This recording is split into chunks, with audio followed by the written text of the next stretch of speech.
Buenas tardes, jóvenes. Vamos a dar inicio a la clase de hoy. A ver, por favor, me confirman si me escuchan bien.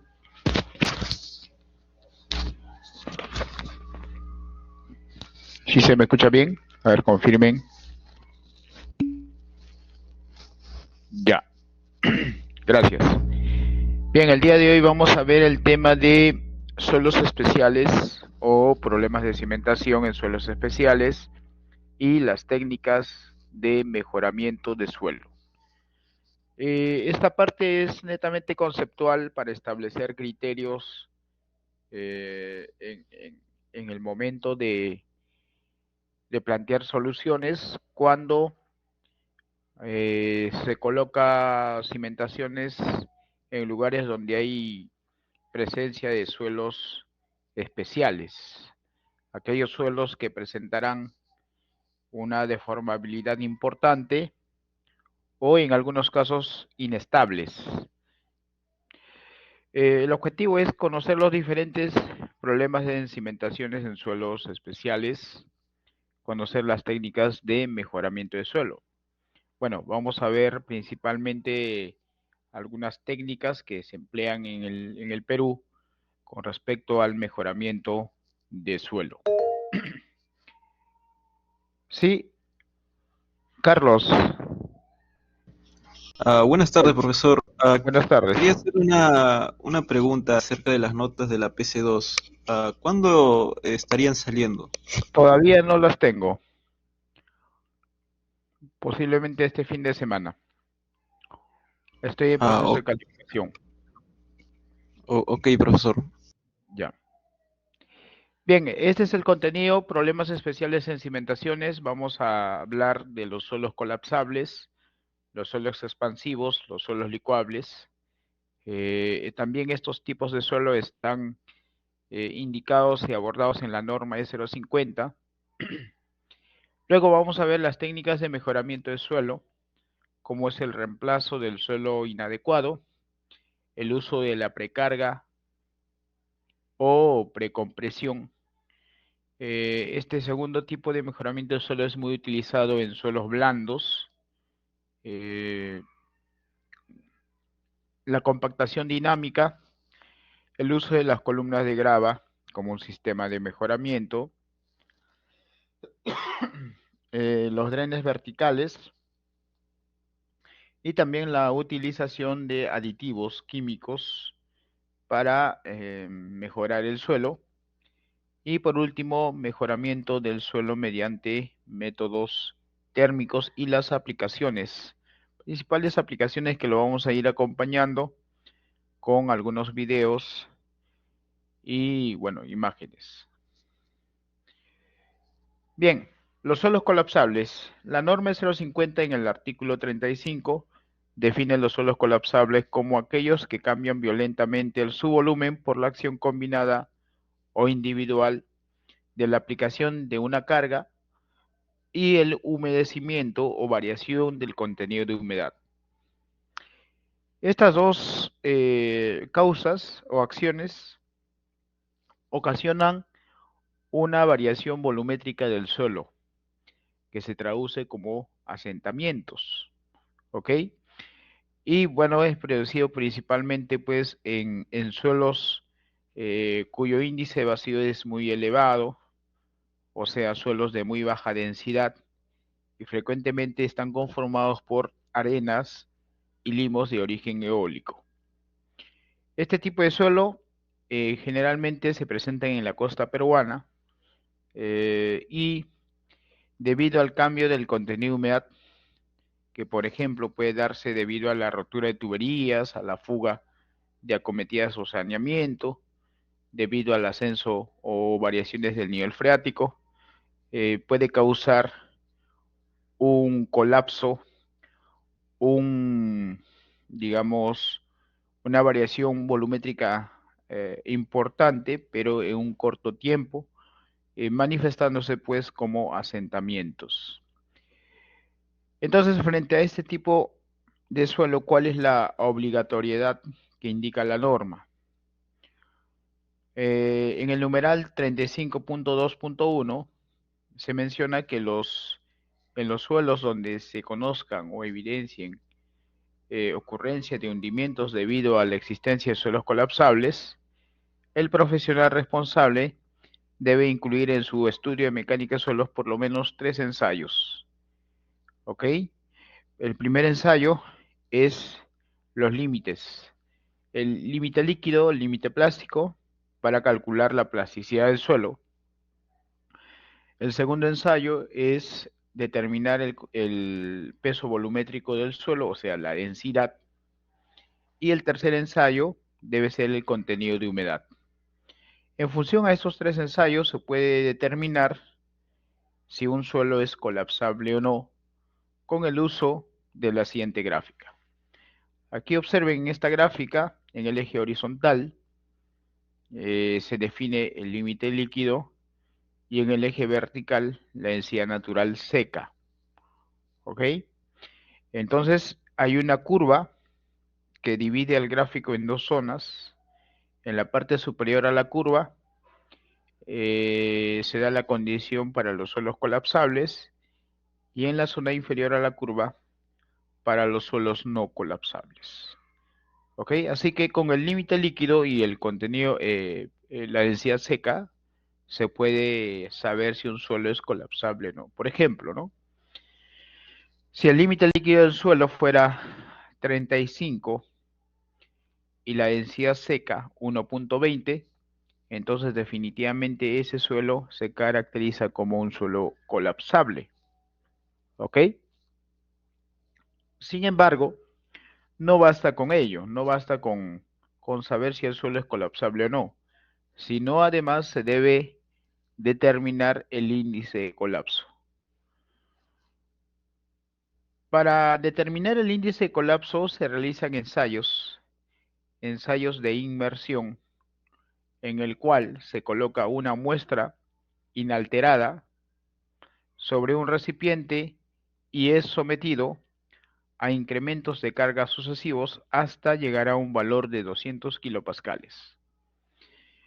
Entonces, ese incremento de carga se representa gráficamente en un papel semilogarítmico, tal como vemos acá. En el eje horizontal está el incremento de carga y en el eje vertical se va colocando el índice de vacíos en porcentaje. Entonces, la muestra inicialmente empieza desde este punto y a medida que se va aplicando la carga, la muestra se va comprimiendo, por lo tanto su índice de vacíos va disminuyendo sucesivamente hasta llegar a una carga aplicada de 200 kilopascales. Una vez llegada a esa condición, la muestra se sumerge en agua y se deja sumergida durante 24 horas. Entonces el agua satura los vacíos del suelo, ¿ok? Y además provoca un colapso, si es que este suelo es colapsable, ¿no? ¿Ok? Y ese colapso se evidencia en una caída repentina de la curva, ¿ok? Ojo que esa caída repentina, o sea, la variación del índice de vacíos, es debido a la presencia de agua. Entonces, cuanto mayor es este segmento, tendrá pues un problema o un índice de colapso mayor. Y después de las 24 horas se sigue aplicando carga para ver la continuidad de la curva y finalmente lo que nos interesa es esta zona. Medimos la variación del índice de vacíos en la zona donde se agrega agua o se sumerge el agua y con ello se calcula el índice de colapso. ¿Ok? Entonces, esta es la ecuación expresada en porcentaje que permite caracterizar el índice de colapso. Y en función de ello, podemos clasificar a los suelos colapsables. Si el índice de colapso es 0, no presentará ningún colapso. Si varía entre 0.1 y 2%, el índice de colapso o el grado de colapso es leve. Entre 2.1 a 6, moderado. entre 6.1 a 10, moderadamente severo, y cuando el índice de colapso es mayor que 10, ya está en un grado severo. Ahora, este ensayo nos permite tomar decisiones en función al grado de colapso. Cuando el índice de colapso es mayor que 6, los pisos no deben apoyarse directamente sobre suelos colapsables. Las obras construidas sobre este tipo de suelos están sometidos a grandes fuerzas causadas por la variación volumétrica por el hundimiento repentino del suelo, el cual provoca a su vez asentamientos, agrietamientos, ruptura y colapso de la estructura. Por lo tanto, no se permite colocar una cimentación directamente sobre suelos colapsables. ¿Ok? Esa es una prohibición de parte de la norma técnica peruana E050. Repito, no está permitido cimentar directamente sobre los suelos colapsables. Por lo tanto, se debe plantear alternativas de solución. Una de las alternativas de solución muy utilizadas es el reemplazo del suelo colapsable. En este caso, todo el suelo colapsable con grado moderado a severo debe ser retirado en su totalidad. ¿Ok? Hay que cortar, hay que retirar todo ese suelo.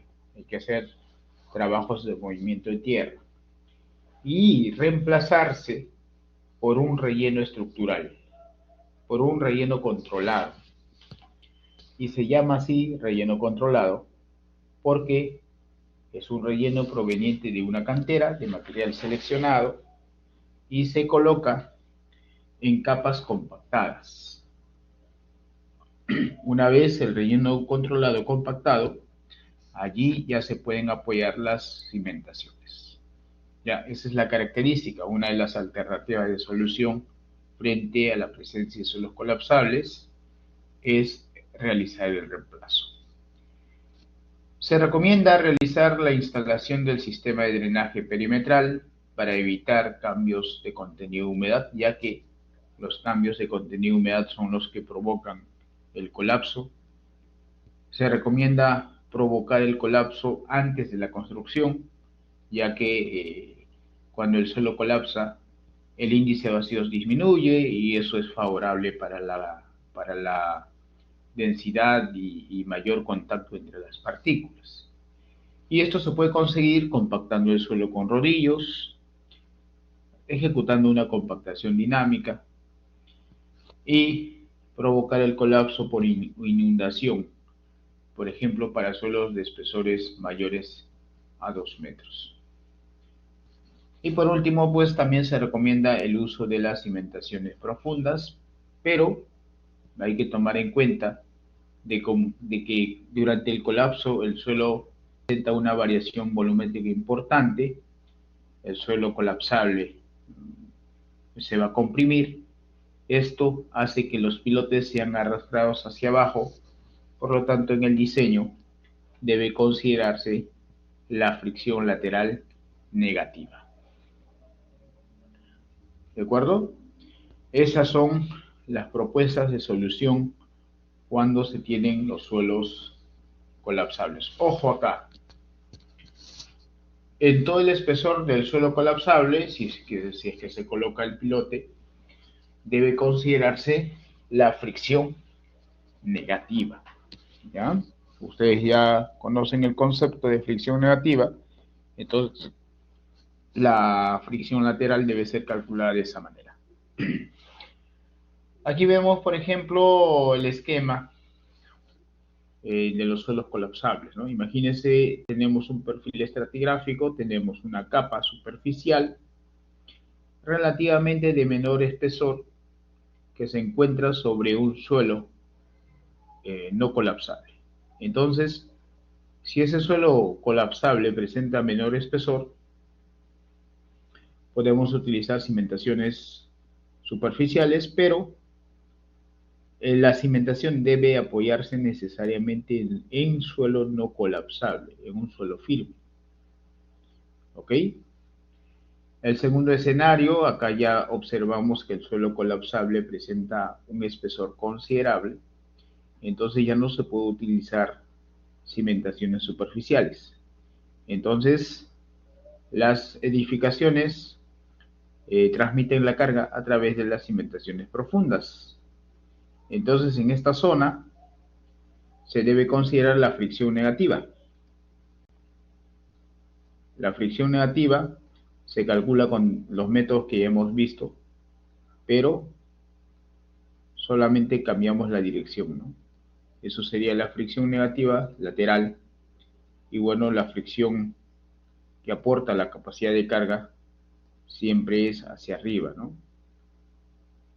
¿Ya? Entonces hay que considerar el efecto de la fricción negativa en todo el espesor del suelo colapsable. Aquí, por ejemplo, vemos el corte, se corta todo el suelo colapsable, el cual luego será reemplazado, ¿no? Se va a reemplazar por un material o un relleno estructural que viene de cantera, material seleccionado, y así pues se evita los asentamientos debido al colapso de las estructuras. El segundo tipo de suelo especial son los suelos expansivos. El suelo expansivo es un término generalmente empleado a cualquier suelo o material rocoso que tiene la capacidad de encogerse e hincharse debido a los cambios de su contenido de humedad. Por ejemplo, si una arcilla al secarse se comprime y al humedecerse se hincha, esa arcilla es una arcilla expansiva. Generalmente las arcillas de origen volcánico, que tienen cenizas volcánicas, son ricas en montmorillonita, inestable. Recuerden que la montmorillonita es uno de los minerales de las arcillas expansivas. ¿Ok? Entonces, si este depósito de arcilla tiene alto contenido de montmorillonita, pues esa arcilla será expansiva. Presentará variaciones volumétricas importantes frente a los cambios de contenido de humedad. Los principales problemas con estos suelos son las deformaciones y además los grandes esfuerzos que genera esa variación volumétrica. Entonces, estas deformaciones no se pueden predecir, no se pueden calcular, no se pueden pronosticar con ninguna ecuación de la elasticidad o la teoría de la plasticidad, porque son situaciones especiales. Entonces, lo que se toma en cuenta frente a estos casos es que no debemos apoyar la cimentación sobre suelos expansivos. La mayor parte de los asentamientos humanos se encuentran sobre suelos expansivos, sin embargo, estos suelos expansivos no causan problemas a menos que las estructuras que se apoyen sobre ellos sean diseñadas de forma inadecuada. En general, los suelos expansivos afectan principalmente a las cimentaciones, así como también a diferentes partes de la estructura, provocando que la cimentación esté sometida a cargas ajenas al diseño, a las cargas debido a la variación volumétrica. ¿Cuáles son los principales factores? Los principales factores que deben ser identificados en la caracterización de un suelo con esta naturaleza es medir las propiedades de expansión, ¿ok? Es medir las condiciones ambientales y humanas que contribuyen a los cambios de contenido de humedad. Por ejemplo, quizá en la zona colindante se realiza el riego de áreas de cultivo o riegos de jardines, ¿no? Entonces el agua infiltrada en el terreno arcilloso hace que su contenido de humedad cambie y esta arcilla empieza a hincharse. Y al hincharse, lógicamente que somete a esfuerzos adicionales a las cimentaciones y además genera hundimientos, levantamientos, ¿no? La cimentación empieza a levantarse, etcétera, ¿no? Entonces, pues, hay que tomar en cuenta esos aspectos. Los factores característicos son que las arcillas presenten minerales expansivos. Y esos minerales, generalmente los minerales más importantes de una arcilla, son estos tres: la caulinita, la illita, la montmorillonita.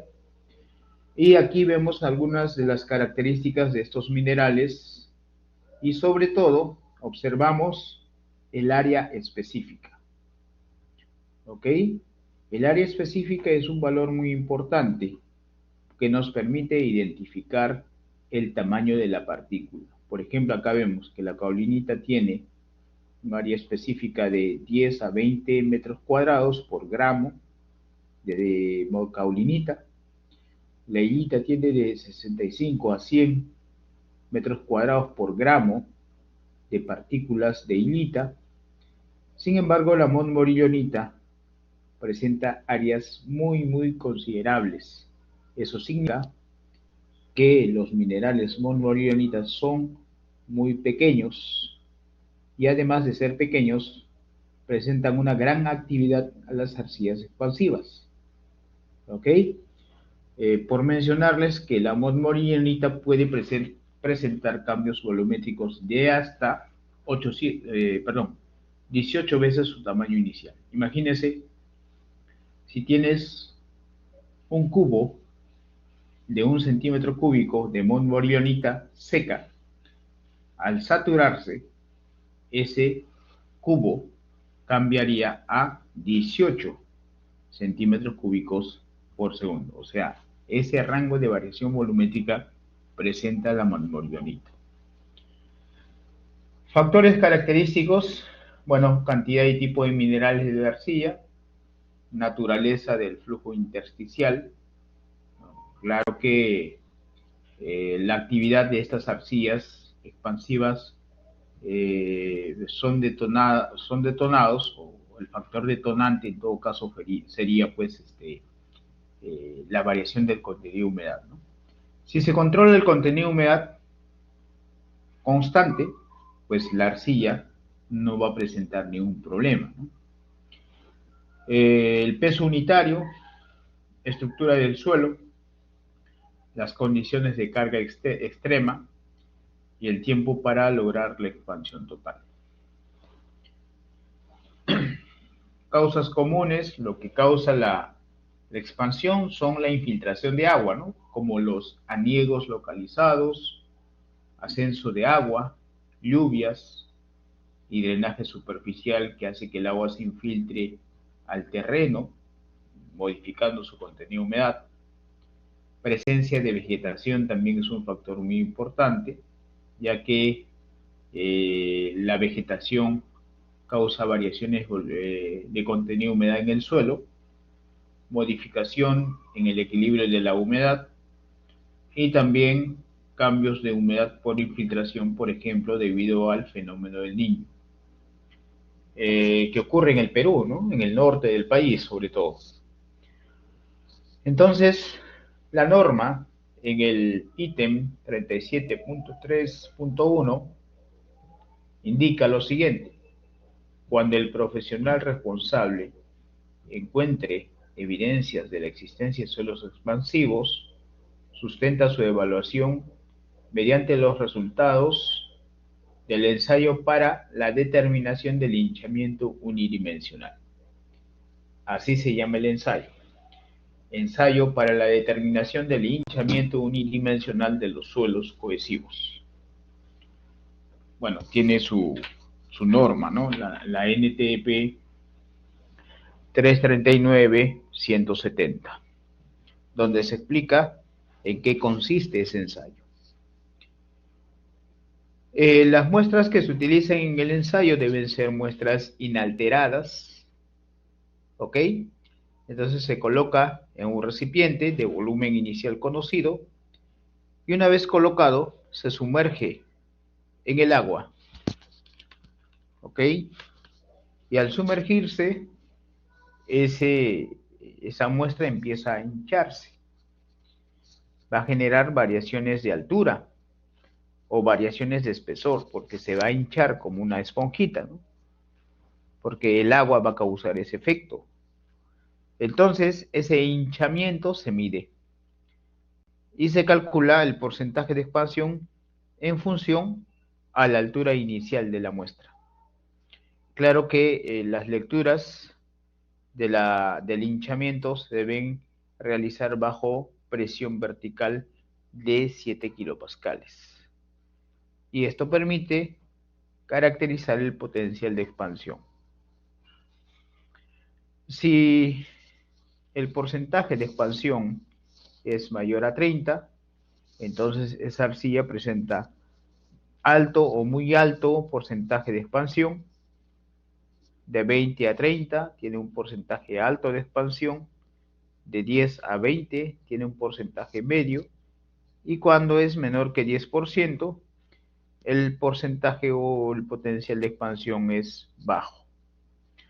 Además, hay muchas investigaciones que relacionan el porcentaje de expansión con el índice de plasticidad. Como vemos acá en esta tablita, ustedes pueden notar que el índice de plasticidad es un parámetro, es un indicador del potencial de expansión. ¿Ok?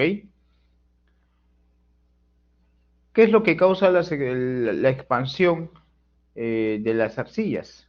Pues lo primero que causa son variaciones volumétricas. Y además, ese incremento de volumen causa presiones adicionales, presiones a las estructuras, ¿no? Adicionales digo porque en el diseño no se consideran estas presiones. Por lo tanto, van a generar desplazamientos de las cimentaciones tanto para arriba o para los costados y también hinchamiento y desplazamiento vertical hacia arriba de las losas, ¿no? Losas, veredas, pisos, falsopisos, etc. ¿Ok? Entonces, observamos aquí en este mapa los lugares donde hay presencia de arcillas expansivas. Alrededor del mundo, observen, hay varios lugares. Y en el Perú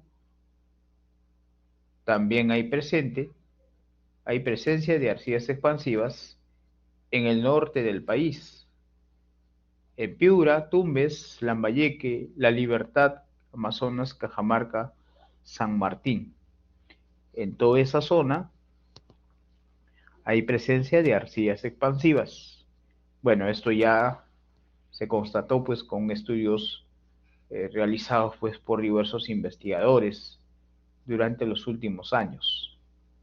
Ok, por ejemplo acá uno de esos estudios reportó a través de imágenes el efecto de las arcillas expansivas, ¿no? Grietas en las edificaciones, bueno, colapso de las edificaciones debido a los desplazamientos y cargas que ejerce pues la expansión de las arcillas. Recomendaciones constructivas. Las cimentaciones construidas sobre arcillas expansivas están sometidos a grandes fuerzas causadas por la expansión, las cuales provocan levantamientos, agrietamientos, ruptura de las cimentaciones y de las estructuras, así como de los pisos, las veredas, los pavimentos, etc. Por lo tanto, no está permitido cimentar directamente sobre suelos expansivos. Entonces se recomienda realizar mejoramiento. Pues, ¿no? Por ejemplo, se puede reemplazar el suelo expansivo. En este caso debe ser retirado en su totalidad antes de iniciar las obras de construcción y reemplazarlo por un relleno controlado, un relleno proveniente de cantera, un relleno seleccionado que al colocarse debe ser compactado en capas de 20 centímetros como máximo, ¿no? Compactados con rodillos, etc. También se recomienda realizar la instalación de un sistema de drenaje perimetral para evitar el cambio del contenido de humedad, ya que el causante o el detonante de la expansión de una arcilla es la variación del contenido de humedad. Entonces, pues, con las instalaciones del sistema de drenaje perimetral, lo que se quiere es evitar que el contenido de humedad cambie. Y de esa manera controlamos a esas arcillas expansivas. Luego, se recomienda realizar estabilización química. Se puede utilizar cal, cemento o cualquier otro tipo de puzolana. En esta parte hay mucha investigación que se viene realizando. Por ejemplo, se van buscando alternativas para contrarrestar el efecto de la expansión de las arcillas. Se pueden utilizar fibras naturales, ceniza volante o ceniza industrial, ¿no? Para estabilizar este tipo de suelos y evitar o reducir el potencial de hinchamiento. Y también es necesario las cimentaciones profundas, ¿no? Las cimentaciones profundas buscarán un suelo más apropiado y no expansivo, en el cual se transmitirán las cargas. Por último, están los suelos licuables. Ya ustedes reconocen bien sobre los suelos licuables. No voy a hablar tanto de la definición, pero ustedes bien saben que los suelos licuables están conformados por arenas saturadas de, de baja densidad, ¿no? Arenas sueltas, arenas medias. Y además ya en las clases pasadas habíamos mencionado de que cuando el número de golpes de la arena supera 30, entonces esa arena ya no presenta licuación, ¿no? Ya no se va a licuar. ¿Ok? Entonces, cuando haya sospecha o haya presencia de arenas con nivel freático, uno debe incluir en su exploración geotécnica perforaciones de hasta 15 metros de profundidad, en cual se realizan pues ensayos SPT a cada metro. Esto es importante porque el país, el Perú, es un país altamente sísmico, donde ocurren sismos todos los días y además ya se ha registrado, se ha evidenciado lugares donde ha ocurrido pues la licuación, ¿no? Por ejemplo, en el mapa de la derecha ven los puntos de color rojo. Entonces esos puntos son los que se ha dado el efecto de licuación. Por lo tanto, es necesario hacer una evaluación del potencial de liquefacción, ya sea con el método determinístico, el método probabilístico, para finalmente ver el grado de potencial de liquefacción.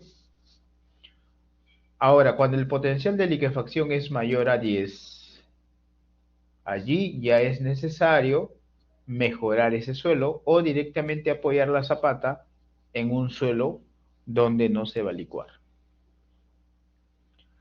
Por ejemplo, aquí observamos, ¿no? Una edificación, una vivienda colapsada, sepultada, con asentamientos que van del orden de 70 centímetros a 1 metro,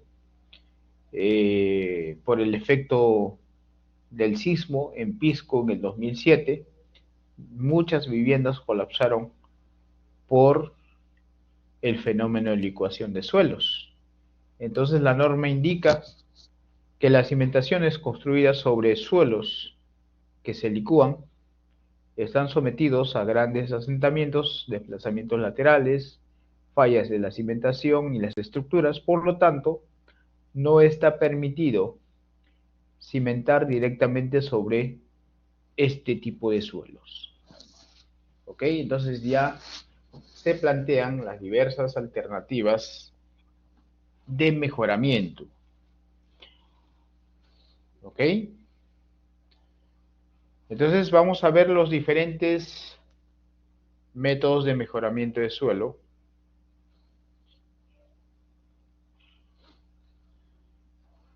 Por ejemplo, se puede utilizar el reforzamiento del suelo con geosintéticos, ¿no? Tal como en este estudio se presenta. Un suelo sin geomalla soporta 35 kilonewton para este ejemplo. Y si se colocan las geomallas, la capacidad de carga incrementa, ¿no? Se duplica. Eso significa que las geomallas, los geosintéticos de forma general, aporta a la capacidad de carga, mejorando la resistencia del conjunto suelo-geomalla. Así que normalmente, pues, si uno presenta o tiene suelos licuables, para mejorar la capacidad de carga del terreno, se puede colocar las geomallas.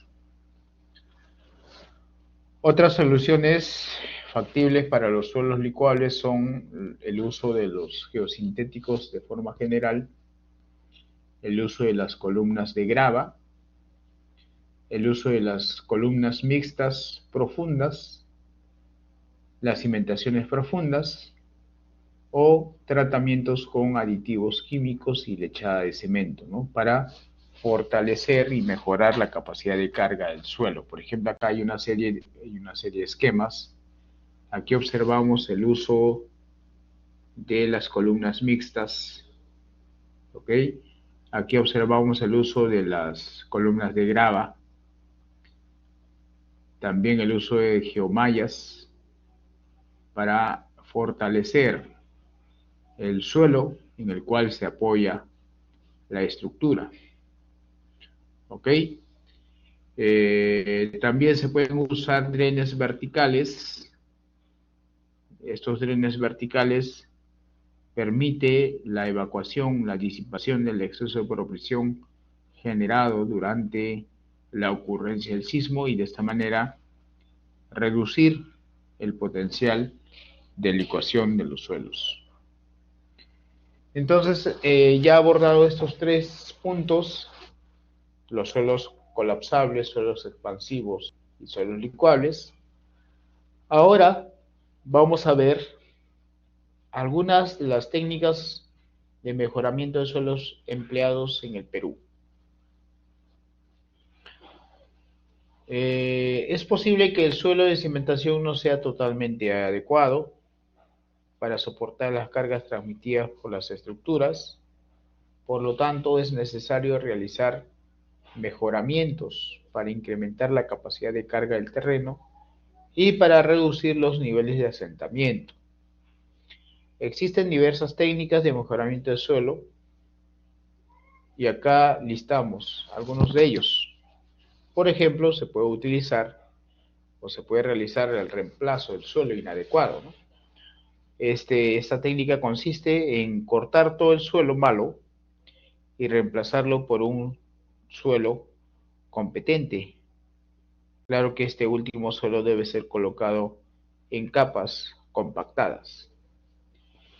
Otro método es el uso de la precarga o precompresión. A un suelo muy blando, muy compresible, se le aplica una carga previa a la construcción y esta carga hace que el suelo se densifique.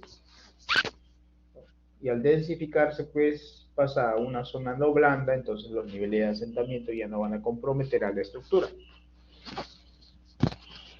En la precarga o precompresión generalmente es una técnica utilizada en los suelos finos, arcillas, limos, incluso en los suelos orgánicos blandos, ¿no?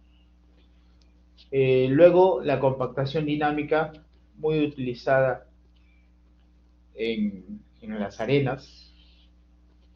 Esta técnica se utiliza bastante para reducir el potencial de colapso, para reducir el potencial de licuación. Las columnas de grava es un sistema también empleado Tienen dos ventajas estas columnas de grava. Primero, permite la disipación rápida del exceso de presión que se genera durante los sismos y además estas columnas de grava funcionan como un sistema de pilotes. Claro que en vez de concreto, pues se usa grava, ¿no? Vamos a ver a través de videos estas técnicas de mejoramiento del suelo. Los drenes verticales, también conocidos como mechas verticales, pueden ser naturales o prefabricadas. Se instalan en el terreno con el objetivo de acelerar la disipación del exceso de presión. Por último están, bueno, no por último, sino después vamos a estudiar vamos a ver las estabilizaciones con aditivos químicos, mezcla de cemento con lechada, perdón, mezcla del suelo con lechada de cemento. Por ejemplo, el jet grouting, que es un sistema de mezclado entre el cemento y el suelo para generar un concreto pobre, pero mejora las capacidad de carga del suelo. Finalmente vamos a ver el mejoramiento del suelo por métodos térmicos, ¿no? Claro, esta última técnica quizá todavía no se emplea en el Perú, pero es una técnica que se puede utilizar, ¿no? Entonces empezamos con el primero. Reemplazo del suelo inadecuado. Las condiciones del cimiento se pueden mejorar reemplazando el suelo. Por ejemplo, hay que cortar todo el suelo orgánico, ¿no? Porque no se permite construir o apoyar las cimentaciones sobre el suelo orgánico. Entonces, ¿qué hacemos? Lo retiramos, cortamos, cambiamos ese suelo. Primero cortamos, luego rellenamos con un material competente. Y de esta manera, pues, hacemos el mejoramiento del suelo. Es una de las técnicas muy empleadas. Y cuando el suelo a mejorar se presentan espesores relativamente cortos, sale económico. La segunda técnica es la precarga. Esta técnica consiste en construir un terraplén temporal sobre un depósito de suelo blando. Entonces, el peso propio del terraplén temporal comprimirá ese suelo blando. Lo va a comprimir y a su vez lo va a adensar. O sea, esa compresión causada por la carga del terraplén hace que la densidad incremente. ¿Ok? Y una vez conseguido la compresión deseada, se puede retirar la carga o sobre ella directamente se pueden apoyar las cimentaciones, ¿no? Y así construir las edificaciones. La compactación dinámica es una técnica de mejora de suelos muy eficiente en suelos granulares de baja densidad. Consiste en elevar una masa que puede variar de 15 a 40 toneladas con un sistema de poleas en una grúa hasta una altura que varía pues de 10 a 30 metros y luego se deja caer. Entonces, al caer, impactar con el suelo, transfiere una energía importante. Esa energía importante causa una vibración en el terreno y esa vibración reacomoda las partículas del suelo, compactándola.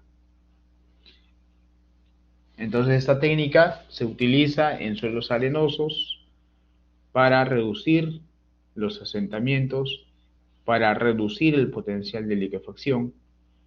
¿Ok? Y bueno, por ejemplo, aquí vamos a visualizar en este video la compactación dinámica.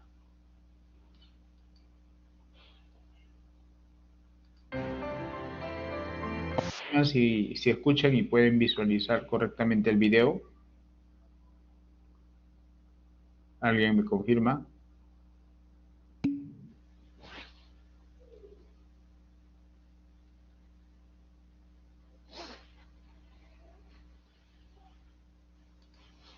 Ya. Entonces vamos a ver.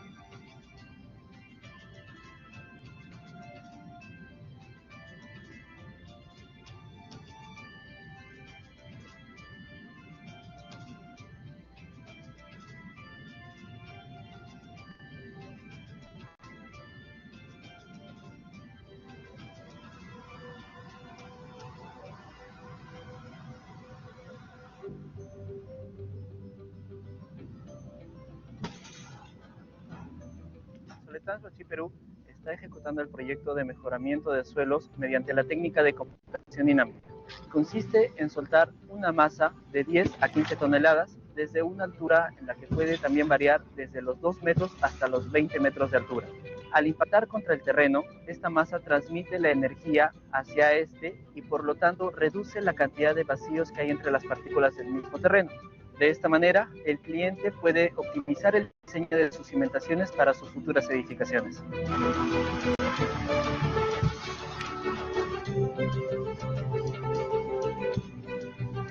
Antes de ejecutar la compactación dinámica, monitoreamos el terreno en su estado natural.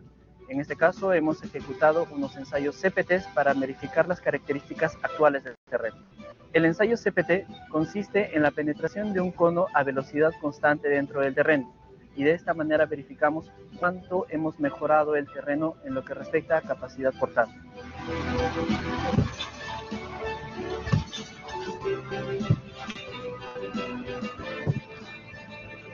Una vez que hayamos terminado la compactación en nuestra zona de prueba o nuestra zona de calibración, vamos a también asegurar que el asentamiento del terreno no sea mayor a un máximo que está definido en el estudio de suelos. Para esto ejecutamos el ensayo de inmersión. Construimos un terraplén con material suelto, que en este caso tiene 2,5 metros de altura. Con esto simulamos la carga muerta que va a ejercer los edificios o los futuros edificios sobre el terreno en sí. De esta manera vamos monitoreando los asentamientos en el fondo de este terraplén mediante el apoyo de una estación total y unas placas que fueron instaladas previamente a la construcción de este terraplén.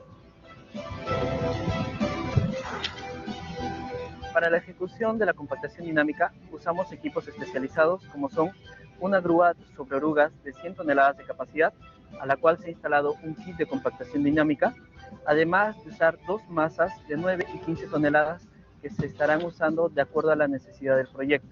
Este proceso es nuevo en el Perú y Soletrans Huachi Perú es el primero en aplicarlo. Con la compactación dinámica logramos evitar de que el cliente incurra en mayores gastos en construir mayores estructuras de cimentación. De esta manera optimizamos sus costos y tiempos para el futuro proyecto de obras civiles que ellos consideren.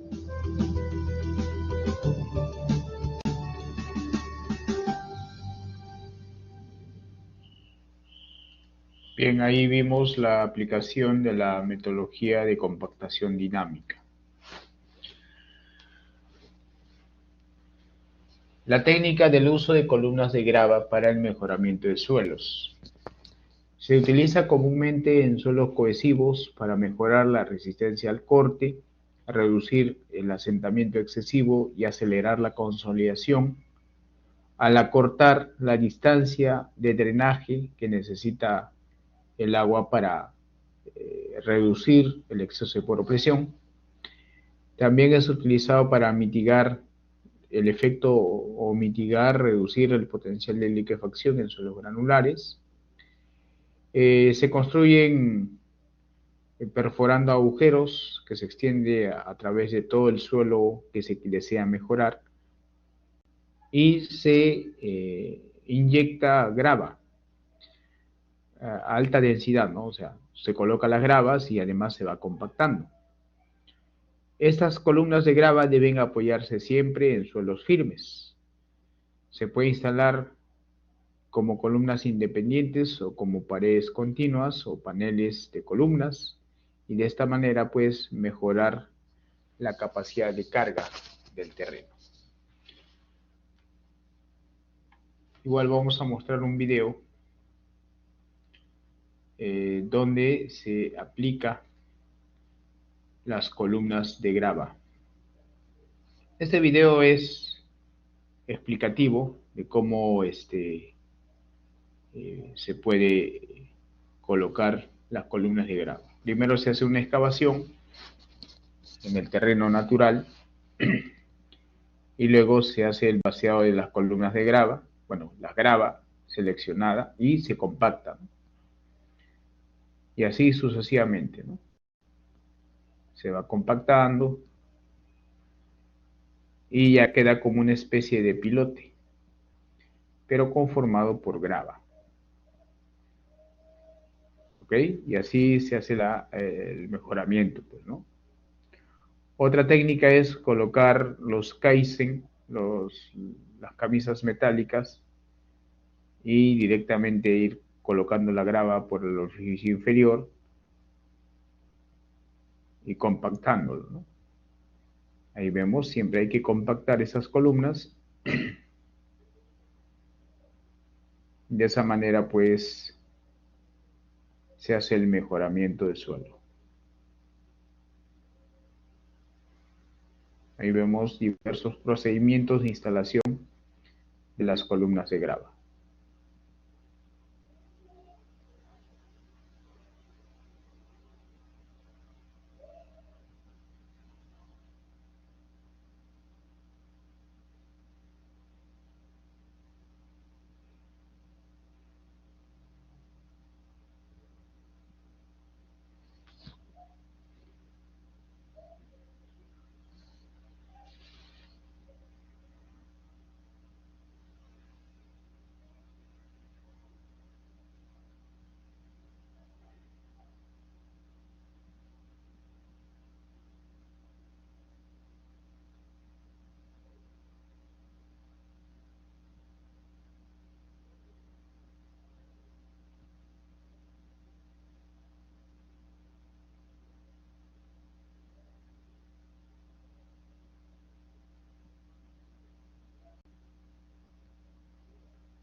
Bien, entonces en este video hemos visto diversas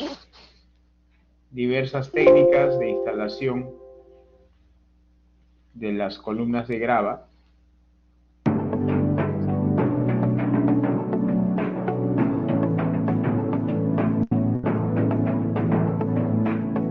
Por ejemplo, aquí vemos ya la aplicación en un proyecto mediante una maquinaria especializada. Se hace la perforación del suelo, lo coloca mediante un embudo la grava que tiene una geometría adecuada. Luego la maquinaria ejerce vibración para transportar esta grava.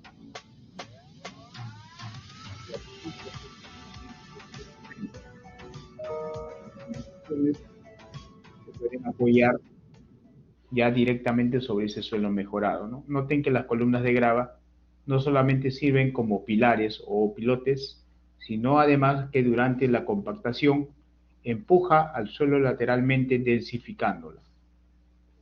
Entonces, esta columna de grava es muy utilizada en suelos blandos y también en arenas licuables. Y así reducimos el efecto de la licuación de las arenas.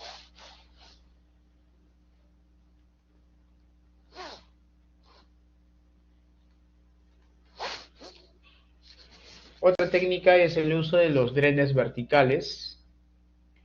Los drenes verticales son una técnica única en la que los drenes se instalan bajo una sobrecarga para acelerar la consolidación del suelo. ¿Ok? Recuerden de mecánica de suelos que la consolidación ocurre en suelos finos saturados cuando son sometidos a carga. Por ejemplo, si tuviéramos un depósito de arcilla o cualquier tipo de suelo blando, arcilla, limo o incluso suelo orgánico de gran espesor, cualquier aplicación de carga en la superficie va a ejercer incremento de presión de poros. Y ese incremento de presión de poros causa flujo, el agua tiene que desplazarse a la parte superior y eso se manifestará como un asentamiento. Lo malo de la consolidación es que es un proceso lento, es un proceso que involucra años, décadas, siglos incluso. ¿Ok? Entonces, el interés del ingeniero para las construcciones es acelerar este proceso. ¿Ok? O sea, si vamos a aplicar una carga, que la consolidación ocurre en un tiempo muy corto, ¿no? Entonces, para ello se utilizan los drenes verticales. Ahora, los drenes verticales pueden ser conformados por arenas seleccionadas, arenas gruesas, o pueden ser drenes prefabricados. ¿Ok? Se instalan en el terreno a cierta distancia, unas de otras. Esa distancia se calcula con la teoría de consolidación y de esa manera acortamos la longitud de drenado del agua, facilitando la expulsión del agua de todo el suelo y con eso aceleramos la consolidación. Usualmente los drenes verticales están acompañados con una precarga, ya que una vez instalados los drenes verticales, colocamos la precarga. Esta precarga presiona el suelo y literalmente el agua se exprime, ¿no? Por los drenes verticales. Aquí vamos a ver un video del uso de drenes verticales. Asphalt cuenta con más de 8 años de experiencia en instalación de drenajes verticales y horizontales en varios proyectos de diferentes países de América Latina y el Caribe. El sistema de instalación de drenajes verticales se utiliza en suelos blandos o saturados con agua, como arcilla y limus, para que la compactación del suelo sea en menor tiempo. Algunos de los proyectos en los que hemos participado: Planta de Vasos Ajover, Colombia; Santa María Golf y Country Club Panamá; Carretera Yuma, Colombia; Puerto Impala, Colombia; Centro Comercial Costa Sur, Panamá; Planta de Saneamiento, Panamá; Planta Viram de Tratamiento de Aguas, Trinidad y Tobago; Point Nisas Industrial Estate, Trinidad y Tobago. Al acortar el camino del drenaje en suelos blandos, una consolidación que pudo tomar varios años se produce en pocos meses para que el agua sea extraída y el suelo quede preparado para soportar nuevas cargas, permitiendo que la construcción inicie mucho más rápido en comparación con otros métodos, ahorrando tiempo y recursos. Bien, vimos los beneficios de la aplicación de los drenes verticales, ¿no? Pero quiero que vean cómo se instala. Me parece que casi muy de instalación.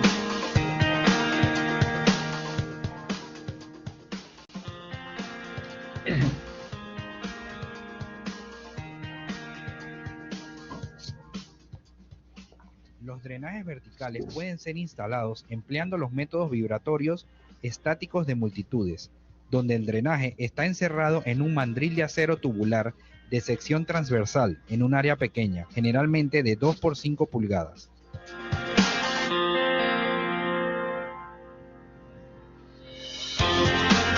Una placa de acero de anclaje pequeña está unida a la mecha en la parte inferior del mandril.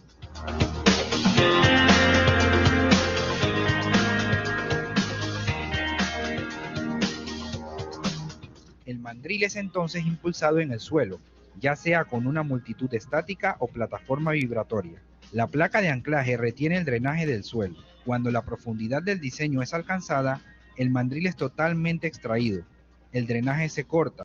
Una nueva placa de anclaje es instalada. La capa de drenaje situada en la superficie o en las capas de arena lleva el flujo de agua desde el suelo. Después de instalar los drenajes verticales, La zona se puede cubrir con una sobrecarga, lo que ayuda a permitir que el agua escape del suelo. Ahora que el agua ha sido drenada, una consolidación que pudo tomar varios años se produce en pocos meses y el sitio comienza a asentarse, permitiendo a la construcción comenzar mucho más rápido.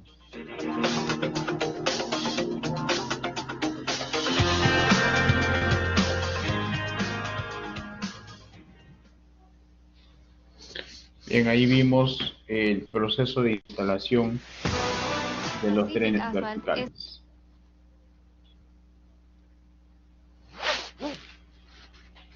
Bueno, aquí está, ¿no? Los drenes pueden ser conformados por arena. Para ello se hace una previa perforación en el terreno y luego se coloca la arena. O puede ser instalado mediante drenes verticales prefabricados. Lo que vimos en los videos son este segundo tipo de drenes prefabricados. ¿Ok?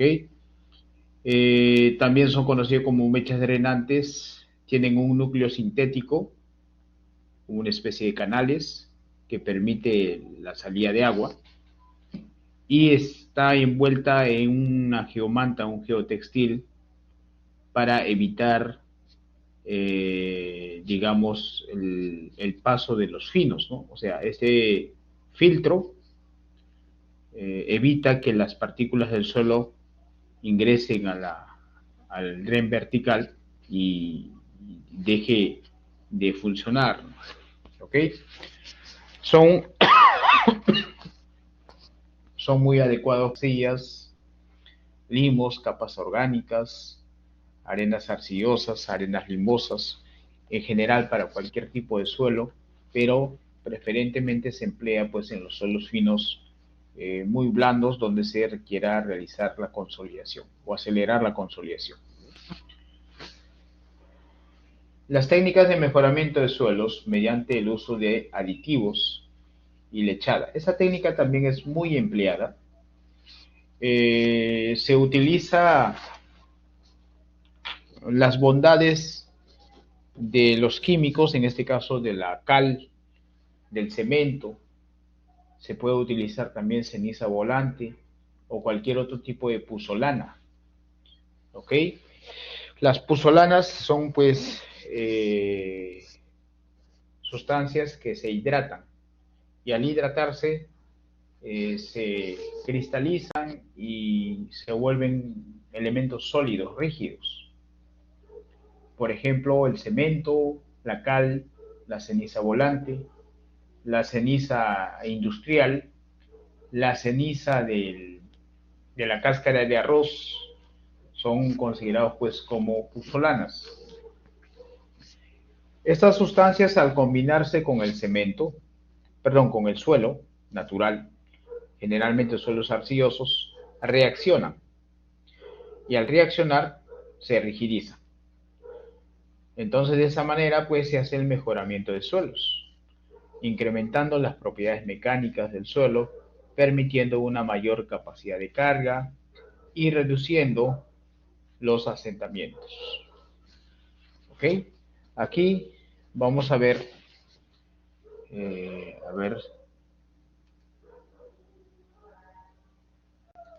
por ejemplo, esto ya hemos visto.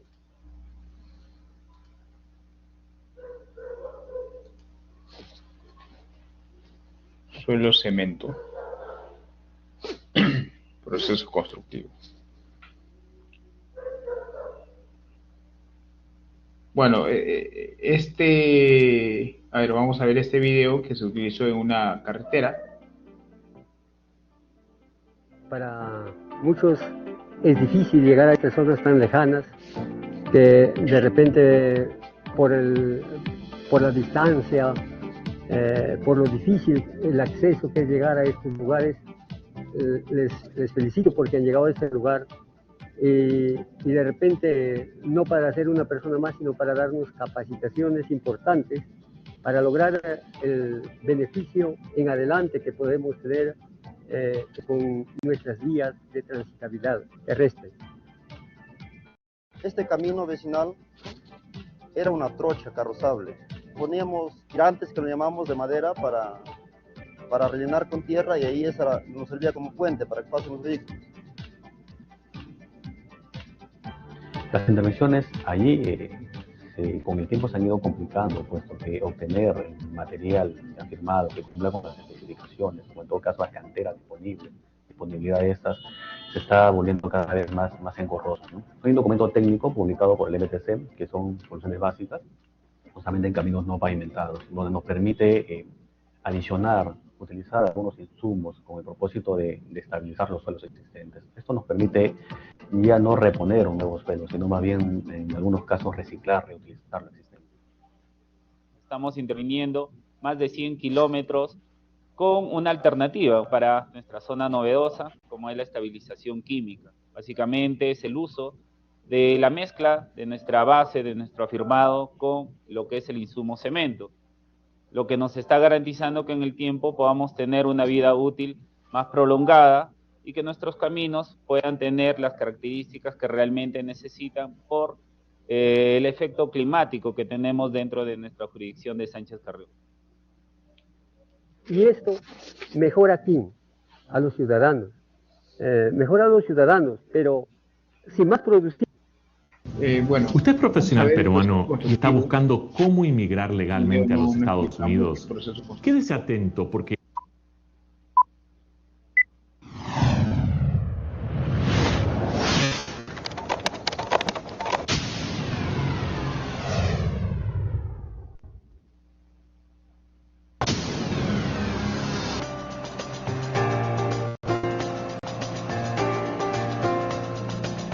la técnica de mejoramiento de suelos con estabilización química es bastante empleada en alimentos, ya que justamente los pavimentos se atraviesan de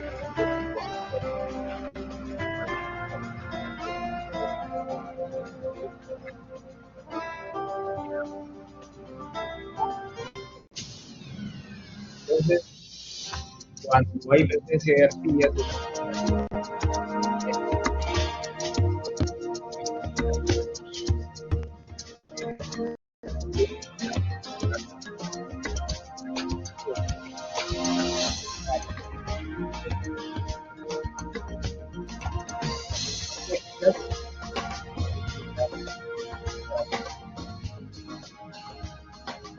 vemos que se agrega un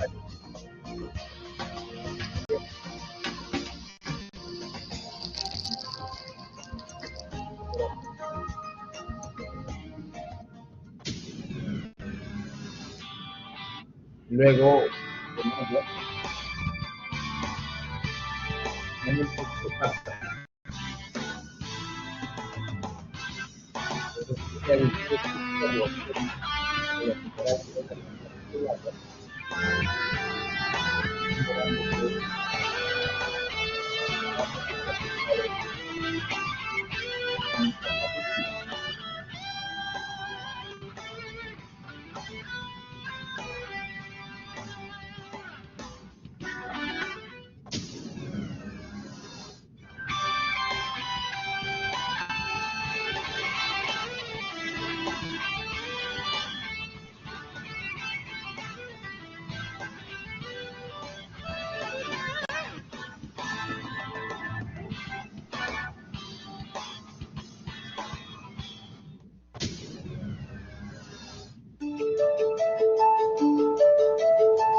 Esa técnica, como les decía, es muy utilizada en las vías de transporte.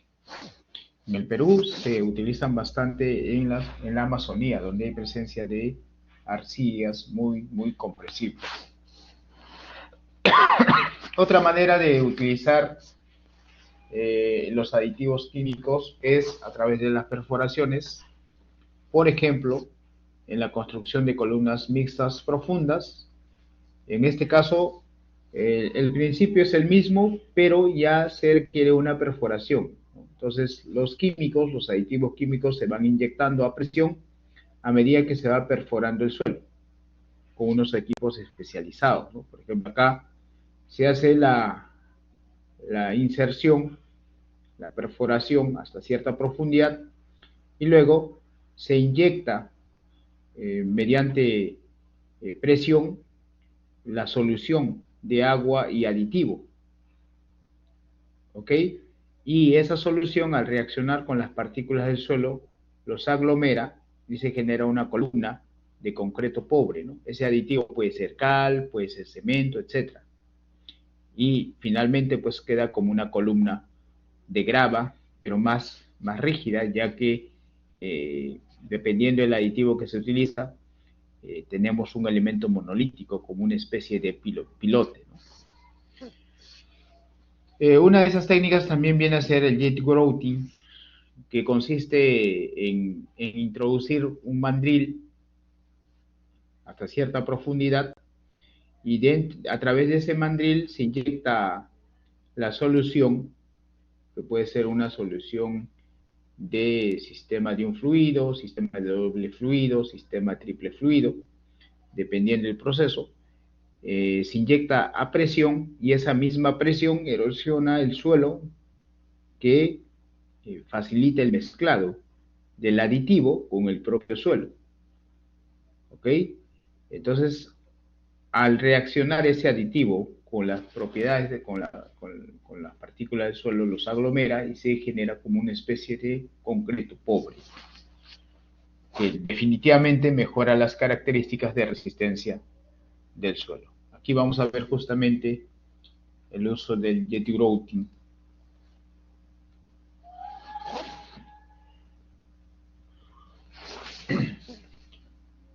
Bueno, vamos a empezar. Se introduce el mandril y se inyecta la solución química, ¿no? Puede ser, generalmente se utiliza lechada de cemento. Ok, entonces se introduce la solución, agua y en algunos casos también aire, para facilitar la mezcla entre esa lechada y las partículas del suelo, ¿no? De esta manera, pues, se realiza el mejoramiento. Y por último están las técnicas, bueno, conocido como los métodos térmicos. Esta técnica en el Perú todavía no se emplea, pero bueno, todavía está en investigación en el mundo también. Son unas técnicas relativamente nuevas, que consiste en calentar al suelo, pero calentarlo pues a unas temperaturas altas. Bajo el principio de, por ejemplo, en la fabricación de ladrillos, la materia prima de un ladrillo es la arcilla. Entonces, esta arcilla, al someterse a altas temperaturas, por ejemplo, la temperatura de cocción del ladrillo oscila entre los 900 a 1100 grados Celsius. A esa temperatura, la arcilla se cristaliza y se convierte pues en un elemento monolítico, ¿no? Como es el ladrillo. Entonces, siguiendo ese mismo principio, si yo tengo un depósito de arcilla blanda, puedo calentarlo a altas temperaturas y mejorar las propiedades mecánicas. Lo único malo en estos tiempos es que la fuente de energía no es barata. Imagínense, ¿no? Que incrementar la temperatura se puede conseguir quemando combustible, ¿ok? O con una fuente de de calor importante, ¿no? Que eso no es barato. Seguramente en un futuro tendrá mayor eficiencia esta técnica, que será factible el uso en los proyectos. En contrapartida a ello, también hay técnicas que consisten no en calentar, sino más bien congelar el suelo. Se sabe que el principal agente negativo en la ingeniería civil es el agua, pero el agua en el estado líquido, ¿no? Ya que el agua, al cubrir todos los vacíos del suelo, saturados, va a generar los principales problemas. Entonces, la solución es congelar. Cuando el agua se encuentra en estado sólido, en hielo, pues ya no va a causar ningún problema. ¿Ok? Entonces, eso también es una alternativa de solución. Esta alternativa de solución son utilizados mucho en los países nórdicos. Por ejemplo, en Canadá, en Rusia, ¿no? En Rusia hay mucha investigación al respecto. Ellos utilizan bastante la congelación del agua para estabilizar suelos. ¿Ok? Todavía, pues, lógicamente, vamos porque necesita mayor costo de proceso.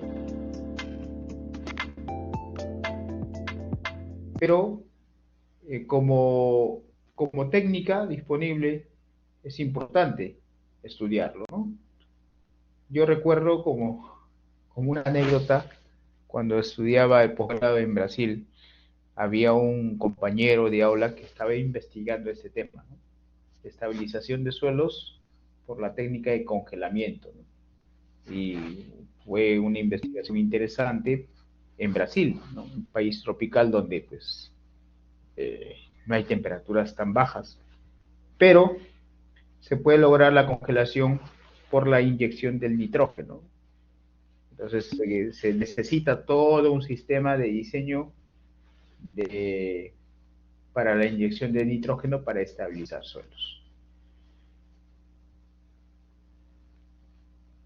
Las aplicaciones, hemos visto ya en el video, una de las aplicaciones es, por ejemplo, la compactación dinámica en la construcción del puerto de Salaberry.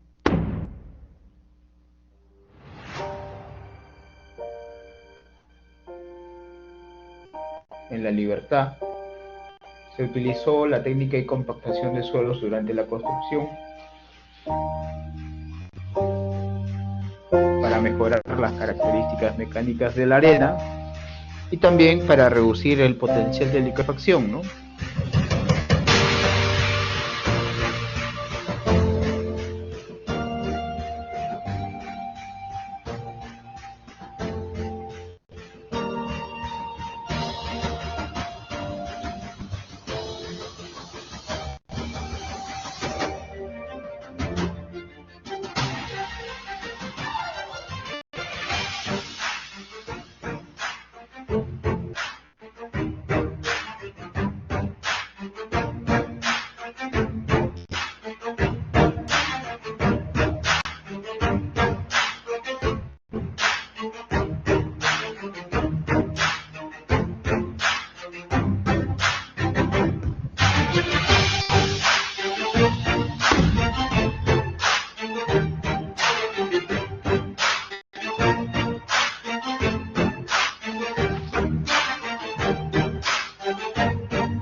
Ahí vimos la aplicación de la técnica de compactación dinámica.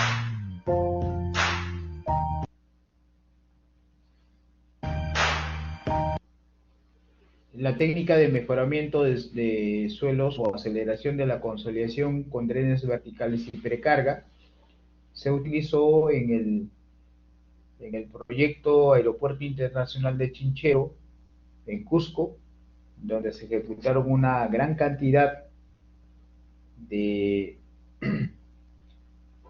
exploraciones geotécnicas de diversos tipos, como calicatas, ensayos in situ, ensayos SPT, ensayos de PL, ensayos de campo, perforaciones, ensayos geofísicos como el MASW, etc., para caracterizar los suelos donde se identificó una zona crítica, la zona de color celeste, conformado por suelos orgánicos, limos, arcillas muy blandas, sobre el cual se apoyaría el proyecto, las edificaciones, la pista de aterrizaje.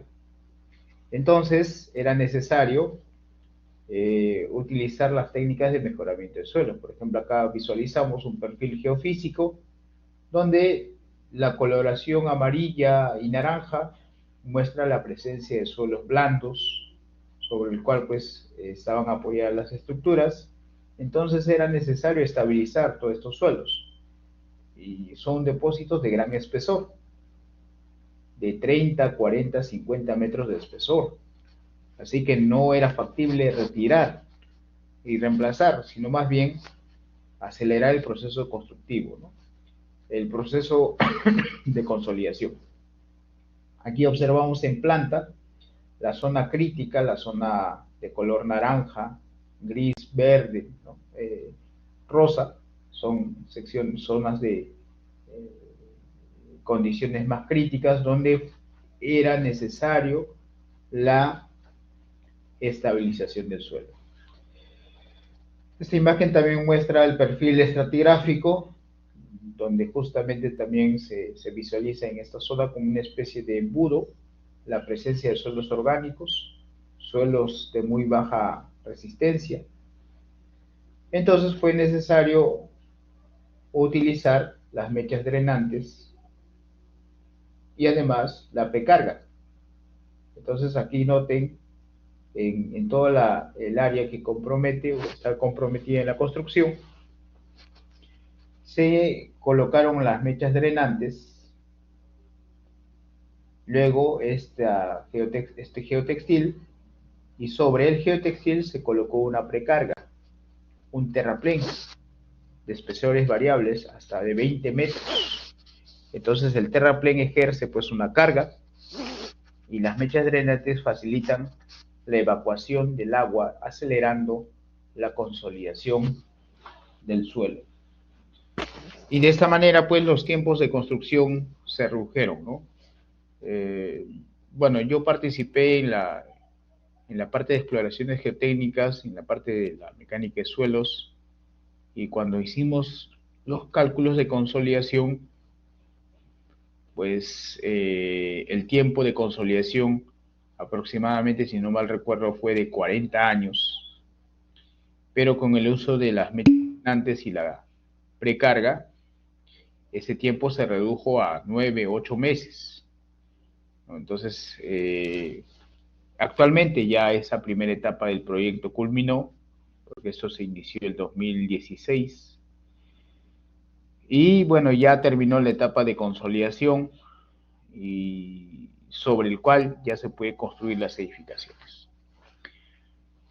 El uso de las columnas de grava en el Hospital Oxapampa, en Pasco, también con el propósito de mejorar las características del terreno. Esto fue en el 2021, hace poco nomás, donde se ejecutaron 1044 columnas de grava de 80 centímetros de diámetro, con el propósito de mejorar la capacidad de carga del terreno. Entonces son técnicas que se utilizan en el Perú. El jet grouting también se utiliza bastante en el Perú. Las columnas mixtas también. ¿Ok?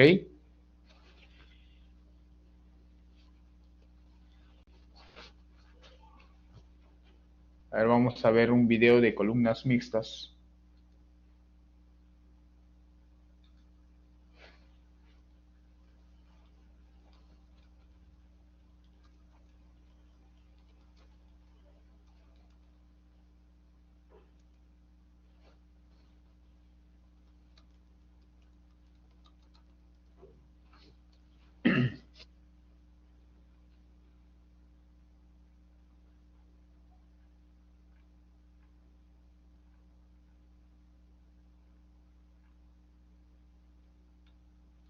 Ya, acá. Peruano. Los peruanos tenemos paladar exigente, tenemos buen diente. Por eso tenemos siempre Dento presente, para cuidar la sonrisa.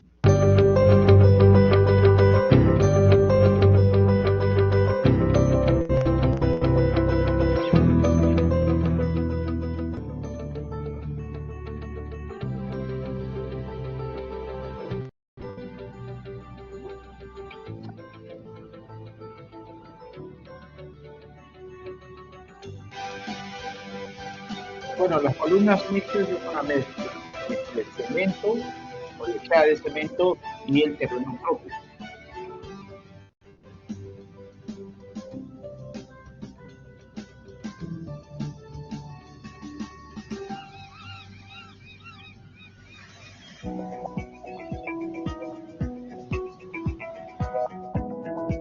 Soletanz Bachí Perú y MENAP vienen desarrollando en el Perú diferentes técnicas de mejoramiento de suelos. En este proyecto, el Centro Integral de Atención al Adulto Mayor de La Punta, se están ejecutando columnas módulo controlado, también conocidas como inclusiones rígidas. El mejoramiento de suelos mediante columnas de módulo controlado es un método diseñado especialmente para tratar suelos con baja capacidad portante y alta deformabilidad. Este sistema consiste en mejorar el suelo de manera global mediante el uso de inclusiones rígidas verticales de concreto pobre o mortero, permitiendo ejecutar cimentaciones superficiales en zonas donde tradicionalmente se hubieran ejecutado cimentaciones profundas. A diferencia de los pilotes que deben soportar el 100% de las cargas de la estructura, el funcionamiento de esta técnica consiste en un óptimo reparto entre las inclusiones y el suelo circundante, liberando al suelo de gran parte de las cargas y transmitiéndolas a estratos más profundos y de mayor resistencia. Gracias a esta técnica se obtiene un suelo reforzado que se comporta como un material compuesto poco compresible, incrementando así su capacidad portante y disminuyendo los asentamientos totales y diferenciales de las cimentaciones. En cuanto al procedimiento constructivo, las inclusiones rígidas se realizan con maquinaria de pilotaje equipada con una herramienta de perforación del tipo CFA o tornillo continuo. Primero, se posiciona la herramienta para enseguida atornillarla en el terreno hasta alcanzar el estrato de suelo competente definido en el proyecto. Una vez alcanzada la profundidad deseada, se procede a remontar lentamente la herramienta e inyectar al mismo tiempo el mortero concreto por el interior de la barrena, siempre de abajo hacia arriba y a presiones moderadas para garantizar en todo momento la continuidad del vaciado.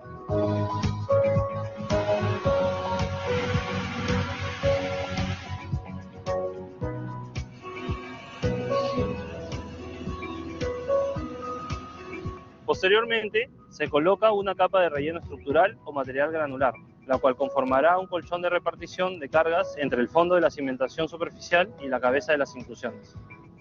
Por lo general, las inclusiones rígidas se ejecutan en mallas regulares, en diámetros de 300 a 400 milímetros y con concretos bombeables que tienen resistencias de 120 a 150 kilos por centímetro cuadrado. Las ventajas de la técnica son las siguientes. Importante reducción de costos en las cimentaciones superficiales debido a que se logran mejoras sustanciales en términos de capacidad portante y asentamientos del proyecto. Altos rendimientos en la ejecución de las inclusiones rígidas, lo que permite reducir los plazos de ejecución de las cimentaciones y por ende de la obra en general. Aplicación de la técnica en todo tipo de terreno compresible, inclusive en terrenos con alto material orgánico o turba.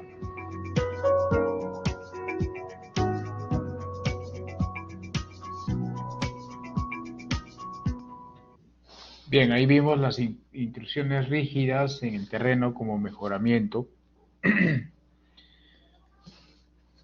Y bueno, jóvenes, con eso hemos visto el tema de mejoramiento o técnicas de mejoramiento del suelo que son muy empleadas en el Perú. No sé si tienen consultas. Ya han visto que en Internet ustedes pueden encontrar diversas técnicas de mejoramiento.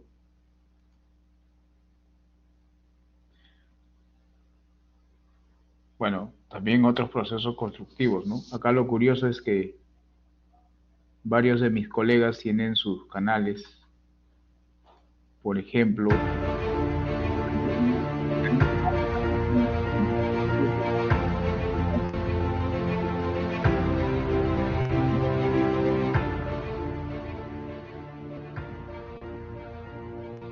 ya luego veré sus videos. ¿Alguna consulta, jóvenes, al respecto? No, no me da tiempo para hacerlo el canal, joven. Para subir las clases, ¿no? Y también, pues, algunas experiencias profesionales, ¿no? Por ejemplo, aquí estuve viendo recién las soluciones que han planteado en la línea amarilla.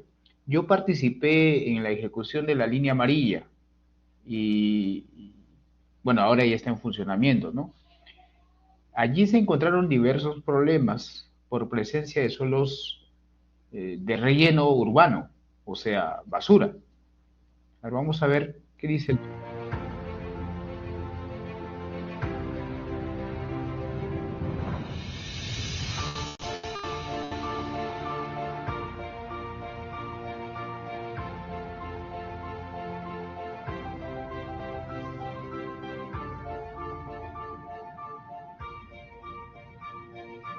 Esta imagen muestra la actual ubicación del peaje número 1, que está justo al frente del estadio de Sporting Cristal, donde hay acantilados de 20 a 30 metros. Entonces, en esta plataforma es donde se ubica el peaje. Y hay un problema de estabilización acá, o sea, este talud no es tan estable. Y además, sumado a la erosión del río, pues constantemente hay derrumbes, ¿no? Entonces aquí se colocaron sin duda.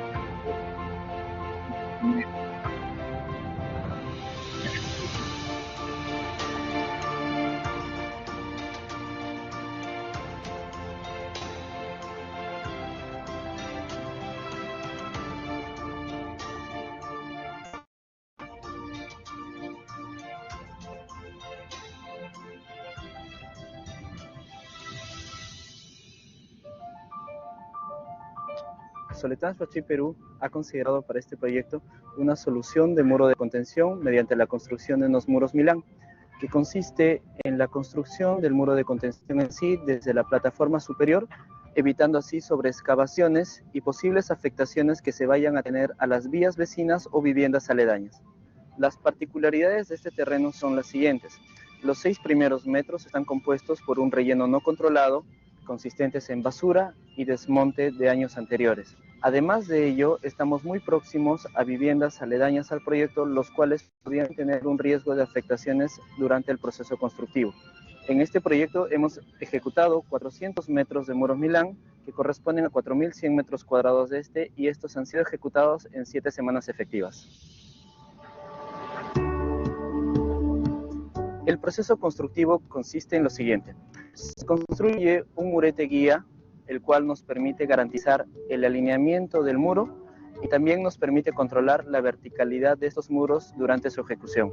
Luego de esto, mediante el apoyo de unas cucharas especiales para este proyecto, las cuales son sostenidas mediante una grúa sobre orugas, se realiza la excavación en sentido vertical. El terreno excavado es sostenido mediante lodos bentoníticos, los cuales evitan que el terreno en sí pueda sufrir derrumbes dentro de la excavación. Una vez que se haya terminado la excavación en sí, se coloca la armadura de refuerzo y mediante el apoyo de unas tuberías TREMI, el concreto es vaciado dentro de esta excavación. Por lo tanto, el lodo bentonítico que es desplazado es succionado mediante bombas de vuelta hacia nuestra planta de lodos. Una vez que se hayan terminado la construcción de los muros Milán, se procede al descabezado del concreto contaminado para ser eliminado, donde finalmente se va a construir la viga de atado. Las ventajas de este proceso constructivo muro Milán son las siguientes. Disminución en tiempo y costo en los trabajos de sobreexcavación y rellenos compactados que un muro de contención convencional conllevan. Disminuir en tiempo y costo los trabajos de encofrado y desencofrado que un muro de contención convencional conlleva. Y finalmente, disminución de afectaciones a las vías aledañas del proyecto que un sistema de muro convencional podría conllevar.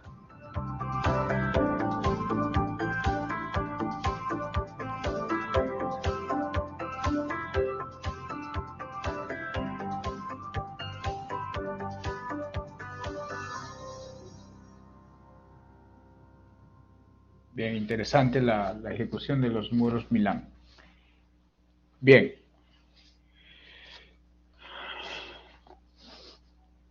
Bueno, jóvenes, no sé si tienen consultas al respecto a la clase de hoy.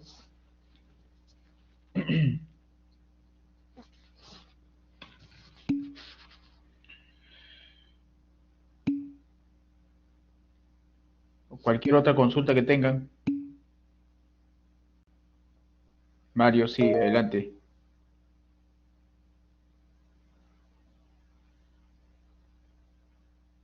Mario, le escuchamos. ¿Qué tal, profesor? Sí, buenas noches. Buenas Más que noches. todo quería, tengo algunas dudas después de hacer un repaso con algunos términos. No sé si me podrías aclarar algunas cosas. A ver. Profe, hay una cosa donde que un libro dice donde que la carga de servicio es igual a la carga de transmitida. ¿Eso es igual, profe? ¿Esos dos términos? Sí, generalmente la carga transmitida es la carga que realmente la cimentación transmite al terreno, ¿no? ¿Ok? Que normalmente es igual a la carga de servicio. La carga de servicio es la carga para lo cual ha sido diseñado la cimentación. Claro, y también hay en otro lado dice que presión admisible también es igual a carga de servicio. Entonces estaba ahí confundiéndome. No, la presión admisible es la capacidad de carga. Entonces, cuando diseñamos una cimentación, queremos optimizarla, ¿no? Entonces, si yo sé que la capacidad de carga del terreno es, digamos, 10 toneladas metros cuadrados, diseño la estructura de tal manera que se transmita esa carga. Por lo tanto, la carga de servicio no es necesariamente igual, sino puede ser menor incluso, ¿no? O sea, si el terreno soporta como 10, yo puedo aplicarlo como 8, ¿no? Si aplico 8, 8 sería la carga de servicio. Por eso es que en las ecuaciones que yo normalmente escribía en las clases eran que la carga de servicio es menor o igual a la presión admisible. Entonces, esa igual, en realidad son conceptos diferentes, pero son iguales. Sí, porque en el trabajo final estaba confundiendo porque dice presión admisible y mi compañera lo puso como carga de servicio. Admisible. Bueno, la carga de servicio es la carga que realmente se transmite y la presión admisible es lo máximo que se puede aplicar. Claro. Ah, ya, entonces para allá la carga máxima sería como que la carga admisible menos la carga de confinamiento por el área, ¿verdad? ¿Verdad? Sí, sí, sí. Entonces, tenía una duda ahí donde que, a ver, ¿cómo podría explicarles? Si gustas puedes, no sé, proyectar tu pantalla o si se refiere al trabajo final. El cubo de confinamiento o la carga de confinamiento es igual, profe, a la sobrecarga, donde decíamos con de la saturación. Sí, exacto. Sí, es la sobrecarga. Entonces, pero es diferente a la capacidad de carga unitaria, ¿verdad? Es diferente, pues. En la punta.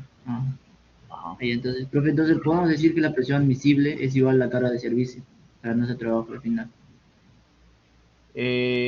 No es el mismo concepto.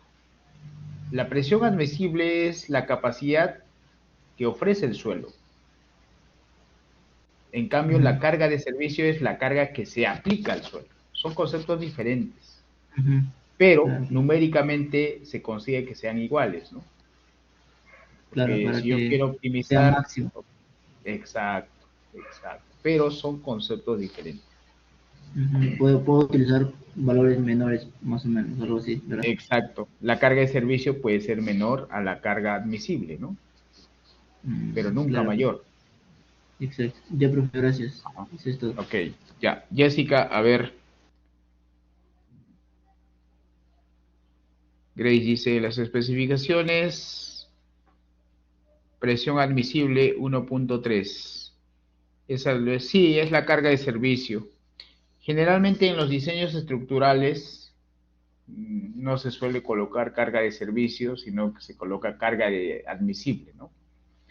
Entonces el estructural, en el diseño estructural, se hacen los cálculos de tal manera que las zapatas transmitan esa carga al terreno.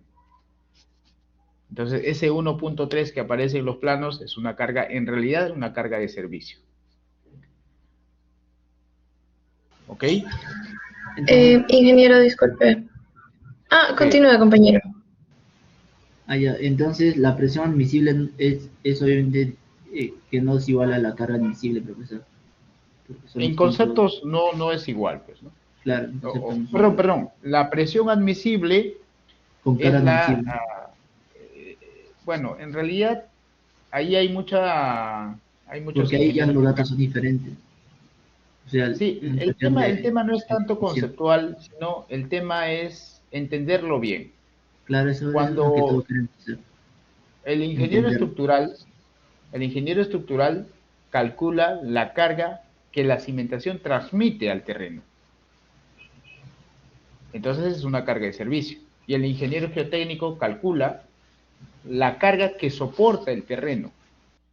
Entonces es una presión admisible o carga admisible. Que numéricamente son iguales. Claro, numéricamente sí son iguales. Pero se busca que sean iguales, ¿no? Para optimizar las zapatas. ¿Ya? Pero generalmente nosotros en geotecnia usamos más el término de carga admisible o presión admisible como capacidad que ofrece el suelo.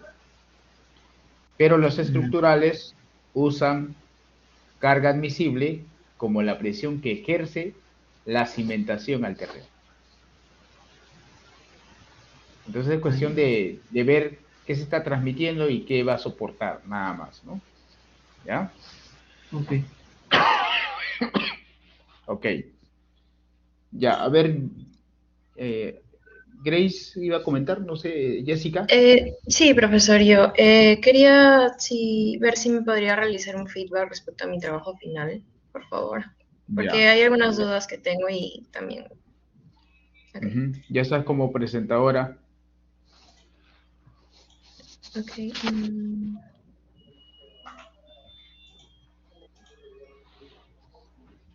Listo, ¿se puede observar? Sí, si se visualiza tu cuadritos Excel. Acá nuestra primera duda sería respecto al fee. Nosotros encontramos que, nuestro fee es 44.22. Ya. Pero con mis compañeros estuvimos conversando y estábamos dudando entre si redondearlo a 45 o dejarlo como 44.23 o 44. Y estábamos tomando también los valores de esta tabla, según el método que estábamos usando, que es Meyerhof. Entonces, ¿qué nos recomendaría usted? A ver, en el procesamiento del triaxial, ¿cómo obtuvieron ese ángulo? Fue con una fórmula. Era con esta fórmula, me parece. Ya, pero observe la envoltoria de falla. No es tangente a las 3 circunferencias, ¿verdad? Ajá. Claro, eso es natural. O sea, difícilmente o casi nunca ocurre que la envoltoria de falla sea tangente a las 3 circunferencias. Claro. Teóricamente debería ser, pero en la práctica no, porque ya saben que el suelo es heterogéneo, ¿no? Entonces, el ángulo de fricción no tendría sentido usar un valor exacto, porque tiene un rango de variación. Por ejemplo, a esa envoltoria de falla, yo incluso tengo muchas maneras de presentarlo. Puedo presentar que sea tangente entre la circunferencia más grande y la pequeña, o tangente en la circunferencia azul y la pequeña, etcétera, ¿no? Tengo varias posibilidades. Por lo tanto, el rango del ángulo de fricción va a ser, o sea, ese 42.22 no va a ser precisamente el exacto, sino puede ser 44, puede ser 45, ¿no? Entonces, desde ese punto de vista no tendría sentido usar un valor tan exacto. 22. Entonces, lo conveniente es redondearlo, ¿no? Ajá. Entonces, está bien si lo redondeamos al mayor, que sería, 45. Ahora, ahí nuevamente les dije en clase, cuando se redondea, nunca se redondea a un número mayor. Siempre hay que redondearlo al número menor, porque hay que cuidar la seguridad. Claro.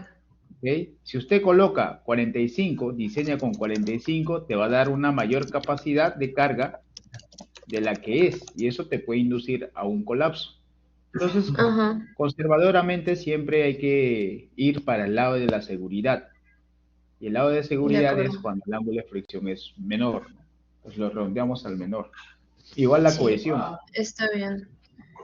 Ahora, la cohesión se puede redondear a un decimal, ¿ah? Porque depende de las unidades con que estás trabajando, ¿no? Creo que estás en kilogramos. Estábamos trabajando con 2 unidades, con 2 decimales. Ya está bien, pero no, me refiero a las unidades, o sea, si está en kilogramos, centímetros cuadrados, ahí se trabajan con 2 unidades, no lo puedes redondear a una. Sí. Porque si lo cambias a toneladas metros cuadrados, claro, si lo cambias a toneladas metros cuadrados, ese redondeo afecta bastante. Usualmente en el ángulo de fricción lo puedes redondear, pero en la cohesión lo trabajas como tal. Ok, de acuerdo. Bueno, mi siguiente duda era, ¿perdón? Antes que continúes, ojo, que todas esas cosas no están en ningún libro, son criterios de diseño ya, jóvenes, que ustedes seguramente en un futuro van adquiriendo con la experiencia. ¿Ya? Sí, profesor. ¿Ya cuál es tu segunda consulta? Aquí respecto a la zapata número 6, bueno, se sabía que acá tengo el plano. Es una zapata tipo L. Entonces, lo que habíamos hecho con mis compañeros era lo que explicó en clase hace poco, creo, que era como acá el 1.5 es básicamente igual en la parte de acá, entonces tomamos el área de 2 por 1.5 y el 1.5 por 4 y nos dio 9 metros cuadrados. Entonces, estábamos viendo en poner, como eran 9 metros cuadrados, tratábamos de acomodarlo en que sea en forma de un cuadrado. Entonces, la base y la longitud nos dio 3 por 3. De tal manera que el área sea la misma, ¿no? Claro. Está bien. Ya, bueno, gracias. Mi siguiente duda es acerca del DF, de la zapata 7, 8, 9 y 10, porque... ay, no lo tenía acá. Deme un segundito, le voy a tomar captura. Porque acá se ven los cortes en la zapata 7. Varía. Estaba, el corte 1 y el corte 8, me parece. El corte 8. Entonces, como eran dos tipos de corte, ¿cuál íbamos a tomar? El DF es la menor separación. Ok. Incluso si está en 2 tipos de cortes, ¿verdad? Sí, hay 2 tipos justamente hay 2 tipos de cortes donde yo elijo el menor, ¿no? Por ejemplo, acá no sé si la pantallita. ¿Puedes ver la pantalla? Espere.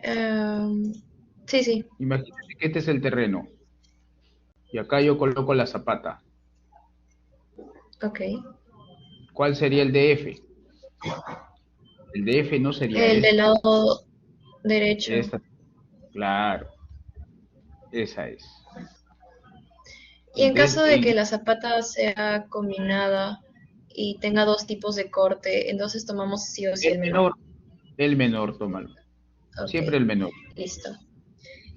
Bueno, ahora el factor de forma, estábamos teniendo algunas dudas porque estábamos revisando los libros que están en el aula virtual y nos mencionan acá que, bueno, para hallar los factores de forma y profundidad, se puede usar tanto Basic como Meyerhof, y Basic, bueno, la fórmula es un poco más resumida. Ya, bueno, la de Meyerhof. Yo en clase decía, ¿no? El método depende mucho del usuario. Hay usuarios que se familiarizan con Meyerhof, hay otros usuarios que se familiarizan con Basic, hay otros con Hansen, ¿no? Entonces, ya eso depende de cada usuario. Sí, entonces nosotros decidimos usar el formulario que nos dio, entonces colocamos acá las fórmulas. Ojo, sí, ya le había comentado antes que en los factores solamente consideren el factor de forma y profundidad nada más. De acuerdo. Igual nosotros consideramos la inclinación porque el beta iba a ser 0. Eso también nos lo comentó en clase. Claro, y va a ser 1, pues, ¿no? Sí. Sí, está bien. Bueno, y ahora respecto a los cimientos corridos, con mis compañeros estábamos hablando y estábamos dudando respecto a los cimientos corridos que veíamos, porque según mi conocimiento, estos serían los cimientos corridos que tenemos. A ver, proyectame Entonces, en pantalla. ok. Ojo que el cimiento corrido es uno solo, ¿ah? Es típico. Y tiene un ancho de 60. Sí. Entonces, ¿ya se lo puede ver? Sí, sí. El cimiento corrido tiene un ancho de 60. La vista en planta. Observen solamente la vista en planta. Y ahí está, ¿no? Por ejemplo, todos los cortes 1-1 tienen 60 centímetros de espesor. Ese es el cimiento corrido. Todo está en el perímetro. Por lo tanto, entiendo. B vale 0.6. Claro. Y usen y nosotros... Allí sí tienen que usar tersalle. Ajá, sí, acá estamos usando tersalle. Y el DF también sería, bueno, la longitud del corte, la altura. 1.5. Sí, sí. Perfecto. Ya, ahora para el tema de la distorsión angular, respecto acá a la zapata número 6, nos había mencionado que para la distorsión angular acá se tomaba las vigas, ¿verdad? Entonces era de columna a columna y bueno, yo estaba tratando de hacer estos dibujitos para más o menos tratar de identificarlo y no sé si estará bien en la forma en la que lo he tomado. Sí, está bien, está bien. En realidad se toma de eje a eje, pero si lo tomas de borde a borde tampoco no va a afectar mucho. De acuerdo. Y acá tenía también la duda respecto a esta viga, porque de Zapata 7 a Zapata 8, porque esta sería una placa, entonces... Eso no es viga, eso es placa. Entonces, ¿hasta dónde lo consideraría? Hasta acá, ¿verdad? No, de la columna 1 a la columna 2. Hasta ahí, ¿Hasta ahí. acá? Sí. Sí, se me pasó. Y acá para la viga de la Zapata 6, esta también la tengo que considerar, ¿verdad? Sí, considéralo. Ya. Porque sí, acá lo consideré y de todos modos sí cumple, porque bueno, todos estos valores me dan 0. Ya, perfecto. Está bien. Esas serían todas mis dudas, profesor. Muchas gracias. Ya, muy bien. Ya, a ver, Piero dice, en la parte de los pilotes, ¿tengo que asumir el diámetro? Sí, tienes que asumir un diámetro. Eso es parte, imagínese que usted ya es ingeniero. Al ingeniero no le dice, oye, diseña para un diámetro tanto, ¿no? El ingeniero asume. Ustedes asuman ese diámetro. Puede ser 60 centímetros, 50 centímetros, 70, 80, 1 metro, 1,20 m, ¿no? Ya ustedes asuman. Profesor, ¿a qué se refiere a asumir, en qué parte de eso para asumir el diámetro? El diámetro en el diseño del pilote. Ya, ok. Entonces tengo una consulta. En la parte 2 del trabajo, ¿no? Claro. Sí, ¿cuál es su consulta, Mario? Podría proyectar mi pantalla propia. Y a ver. Mario. Ya estás como presentador. Okay.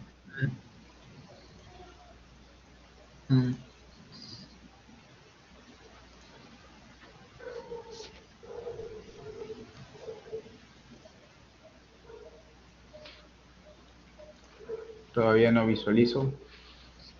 Perdón.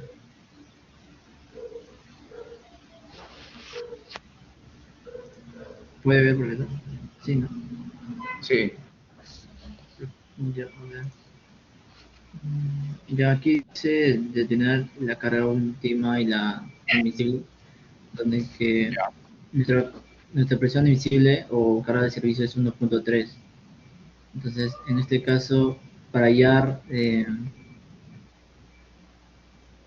para hallar aquí, por ejemplo, en la carga de servicio sería el 1.3 también, profe, para hallar estos temas en los tres métodos. No. La carga, o sea, ustedes calculan la capacidad de carga con el método de Meyerhof, por ejemplo. Pero Y ahí esa no dice capacidad de carga, de la capacidad de estructura carga, 2800. a ver. Esa capacidad de carga que ustedes calculan lo deben comparar con 1.3. Si es mayor o menor, si cumple o no cumple, nada más. Ya tenemos que, solamente para comprar, porque nuestra carga de la Claro, estructura para que soporte es de 2800 toneladas. exacto. Ajá. Ya. Ya, profesor, Eso nada gracias. más es. Ya, listo. Sí, Grace. Profesor, buenas tardes. Entonces, con lo de distorsión angular, solamente para completar la idea, entonces, las zapatas que están unidas por una viga de cimentación de Por columna a vigas. columna, ¿no? Sí. Ok. Ujú. Profesor. Ya.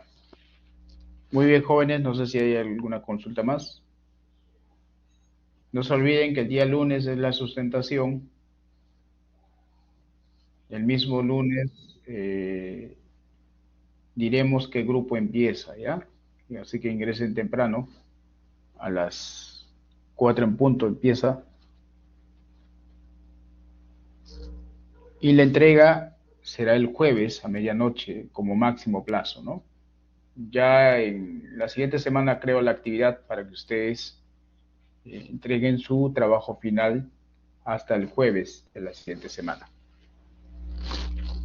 Bien, muchas gracias. Nos vemos. Cuídense. Saludos, profesor. Sí. Una última pregunta antes de que se vaya. ¿El asentamiento lo puedo calcular por el método EPRI? Sí, pueden calcular cualquier consideración de cálculo que ustedes consideren.